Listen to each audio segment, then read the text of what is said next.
நீதிமொழிகள் சூத்திரம் 4வது அதிகாரம் அதோடைய 18வது வசனத்தை சற்று வாசியுங்கள். நீதிமொழிகள் 4வது அதிகாரம் அதோடைய 18வது வசனம்.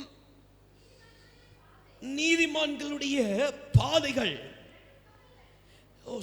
நடு பகல் வரைக்கும் அதிகமாய் பிரகாசிக்கிற சூரியன் பிரகாசத்தை போல இருக்கும். அல்லேலூயா, அல்லேலூயா.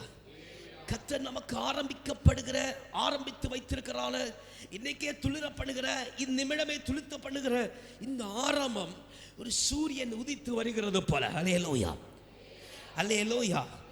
அவ எவ்விடத்திலிருந்து ஆரம்பிக்க என்று தெரியாது, எவ்விடத்திலிருந்து உருவாக்கப்படுது தெரியாது. ஆனா இது துளிர்த்து சோத்திரம் சூரியன் உதித்து மேலே வரும் பொழுது, நடு சாமத்தில் வரும் பொழுது அது பிரகாசிக்கிறது போல, அது மகிமையின் சோத்திரம் ரூபத்தை கொண்டிருக்கிறது போல கர்த்தர் உருவாக்கி ஆரம்பித்து வைத்திருக்கிற, கர்த்தர் தோன்றுகிற பாதை இவ்வண்ணமாய் ஆரம்பித்திருக்கிற தேவ பிள்ளை, நீ விசுவாசிக்கிறேன்னு சொன்னா ஆமென், விசுவாசி. ஆமென், உள்ளத்தின் ஆழத்திலிருந்து விசுவாசி. ஆமென், கர்த்தர் உருவாக்கி வைத்திருக்கிற ஆரம்பம், இந்நாளே தோன்றும் என்று சொல்லப்பட்ட ஆரம்பம், அது ஒரு சூரியன் உதிக்கிறது போல, அது ஒரு சூரியன் உதிக்கிறது போல, நீதிமானுடைய கால்கள் பலப்பட்டுகிறது போல அது சூரியன் உதிக்கிறது போல, அதுடைய தோற்றம், அதுடைய காரியம், அதுடைய மகிமை இன்னதென்று அறியத்தக்க முடியாதது இருக்கிறது போல. ஆமென், கர்த்தர் ஆரம்பித்து வைத்திருக்கிறார், கர்த்தர் தோன்ற செய்திருக்கிறார். ஆமென், பாதையுடைய ஆரம்பம் ஒரு சூரியனுடைய பிரகாசத்தை போல. அல்லேலூயா, அல்லேலூயா.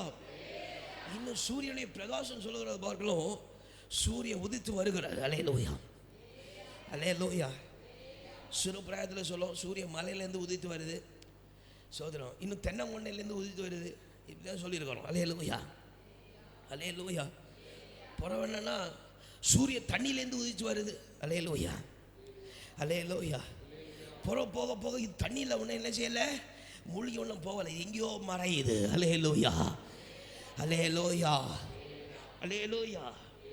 இந்நாள் வரைக்கும் யாருக்காவது சூரியன் எங்கே மறையுது எங்கே உதிக்குதுன்னு தெரியுமா? தெரியாது. அல்லேலூயா.